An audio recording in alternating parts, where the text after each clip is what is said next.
tadi kan di pertengahan sholat ya Pak Ustadz ya. Iya. Kalau biasa kita kan kadang di publik gitu ya, kita udah tahu orangnya pengen jadi imam terus nih. Tapi maaf ya, biasanya kan Imam Syafi'i kan ditekuk ini ya. Iya, Kalau betul. misal dia tuh orangnya, oh saya pengen jadi imam terus tapi ininya lurus gitu. Berarti kan dia nggak ini Imam Syafi'i kan. Iya. Itu Semua Imam Syafi'i, Imam Maliki, Imam Hambali, Imam Abu Hanifah, semua mufakat ittifaq rukun sujud itu jumlah ada 7. 2 telapak tangan, 2 telapak tangan, 3 jidat, 4 2 lutut, ditambah 2 jemari kaki bagian mampu sempurna. Jadi itu wajib semua menghadap kiblat. Jadi artinya ditakuk, dilipat. Kalau ada imam seperti itu, belum lanjut pertanyaannya. Bagaimana? kita udah tahu nih, kemarin dia jadi imam terus begitu duduk kakinya lurus gitu kan. Iya. Di kemudian hari dia jadi imam lagi gitu. Pas kita wudhu, ya dia lagi nongol kan gitu.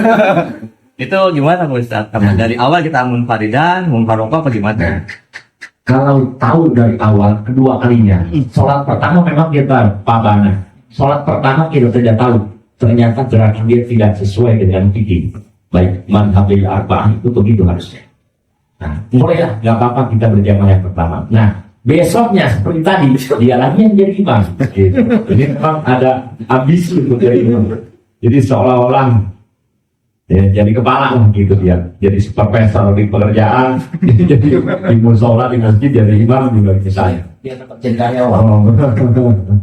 Nah itu kalau ternyata memang kita tahu untuk melaksanakan berjamaah kedua kalinya dari awal kita putuskan punya ketegasan tidak mau saya memakmum ke imamnya seperti itu. Sebab nanti kalau kita melaksanakan yang kedua artinya ada pura-pura jadi makmum seperti tadi pelaksanaannya berarti kerepotan juga kalau kita tidak bisa menyikapinya gitu. Pertama kalau misalnya kita takut kita takdirnya kan harus makmum sudah beres semua nih, makmum sudah beres semua baru kita takdir. Ini orang melet amat sholatnya misalkan bilang gitu juga jadi bikin orang gak khusyuk juga. Udah mikir aja mau kemana kek sholat sendiri di pojokan atau mana gitu nggak apa-apa. Itu begitu. Jadi artinya bangga kalau misalnya tidak takut kita jalankan yang pertama masalah tadi. Kalau misalnya kita punya ketegasan bahwa itu anggapan kita tidak sah untuk diimami, untuk dimakmumi, maka kita sholat sendiri saja. Lebih bagus sholat sendiri daripada sholat berjamaah yang kita harus berbagai persyaratan harus mencakupi. Mending sholat sendiri. Kalau sholat berjamaah pahala 27 derajat oleh karena itu hilang sama sekali. Tidak ada pahala 27 derajat ganjaran berjamaah. Kalau sholat sendiri satu lagi berbobot itu yang dilaksanakan. Jadi itu ada ketegasan dan kita. Bahkan kalau bisa kita sharing sama dia pendekatan. Tadi ngobrol kopi di bareng sholat rukun. Kalau sholat rukun sujud itu ada dua kedua tangan, dua lutut. Terus telapak kaki itu wajib pada semua kita mengikuti sujud aturan sujud. Jadi caranya begini, saya lihat ini sujud semua madhabil arba'ah. Nah, ibaratkan sujud yang ini nanti bahasanya setelah ruku, tapi nggak apa-apa ini kita puncok kita lewatin. Sujud yang datang ini dulu Imam Syafi'i yang datang adalah kedua. Ini posisi tangan jangan dulu ke sana. Jadi posisi tangan segini di atas ini, gini, lutut dulu turun. Setelah itu kedua tangan, baru ini kepala bareng sama kaki dilipat. Nah, dilipat semuanya. Kalau mampu misalnya, kalau misalnya ini lemes, kalau misalnya ini pada keras, kerang, nggak apa-apa. Ini 2 jempol mewakili yang 4 ini. Jempol saja misalnya begini. Kalau ini tidak mampu, kalau mampu semuanya, maka ini luruskan, ininya luruskan jadi 4. Ini lurus. Nah, coba di center.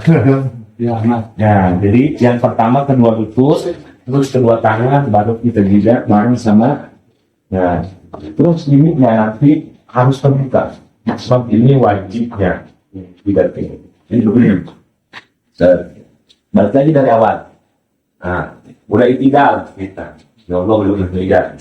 Rabbana wa lakal hamd. Sujud. Yang enggak ini di posisi tangan, kedua lutut, kedua tangan di tempat sujud, baru tidak. Nah, setelah itu ini dilipat semua. Itu Imam Syafi'i yang cakep. Kalau itu Pak, Dia mau tapi kakinya itu nggak bisa tekuk gitu. Nah, ini tadi. Jadi harus ada yang tidak tertekuk ketika tasahud. Misalnya kan begini. Coba posisikan. Itu gimana tuh Pak?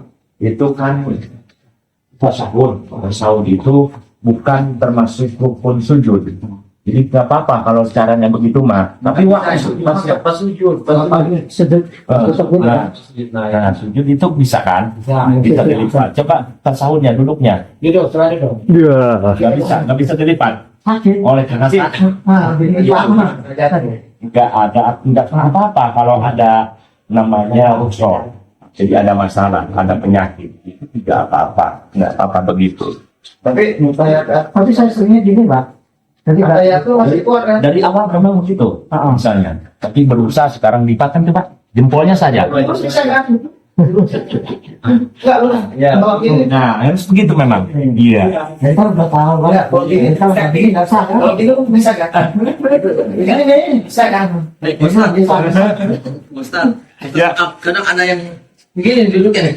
Nah, itu kurang bagus juga. Itu kadang kita mendapati imam begitu, imam, aduh, itu jadi masalah. Iya. Jadi bermasalah. Dari duduknya saja yang salah gitu. Jadi apalagi sujudnya nanti. Waduh. Tapi memang itu harus ada sikapan yang adil. Artinya kemungkinan memang dia ada penyakit misalnya, atau memang sudah kebiasaan. Tapi kalau misalnya kebiasaan begitu tidak mengikuti fikih, memang itu tidak sempurna sholatnya. Kalau misalnya kayak Pak Surot ada sakit, itu mah Salah. nggak apa-apa gitu. Jangan salah. Ini nggak bisa juga bikin itu yang Iya. itu materi minggu depan yang dibahas. Iya. Harus kerja.